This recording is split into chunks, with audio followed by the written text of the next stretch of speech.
Hello, my name is Chelsea Rowley, and I have been a barista at Mama D's for about a year and a half now. I came to work at Mama D's by my friend Laura LaBerge, who I went to school with. I was looking for a job, so I applied to Mama D's, and then I got an email, and I was like, oh my gosh, I cannot believe that I'm getting an interview, because apparently like 1 in 13 applicants get interviews for Mama D's.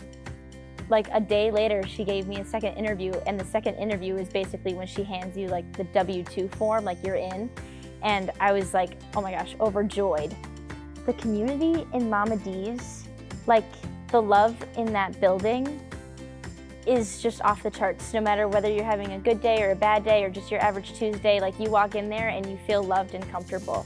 That combined with just the manager there, Peachy Warden, she is someone who is so good at taking people and showing them that like they are worth so much. She was something that I was like, man, if I could just like see life the way that she sees life.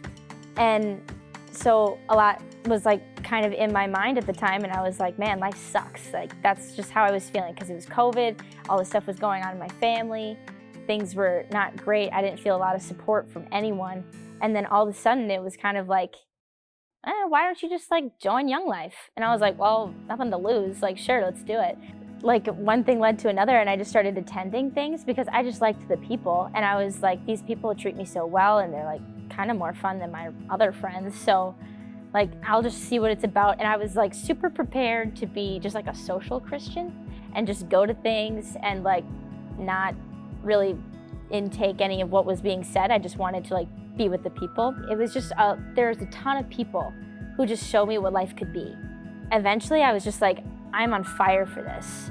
And then from there I kind of became my own person in my faith, and it just blossomed, and I was very on fire for Jesus, and I knew how full I felt. And honestly, the next step in my mind was just like keep reading. One night I was here and I had just joined the worship team, and it was for Unite. They were like, hey, like pool's open if anybody wants to get baptized tonight. All of a sudden I just understood that like if I get baptized right now, it is like final, like this is my life. Because at first when I got into my faith, I was really scared. I was like, this is almost like a life choice. This is a life decision, because living a godly life and like devoting myself all the time, this means marrying a Christian, this means raising my kids Christian. And I was like, that's terrifying, because all this, you like almost put rules on your own life. I was like, I just have to do it, because being filled with Christ was so much more important than being able to do all that other worldly stuff, because it doesn't fill you the same.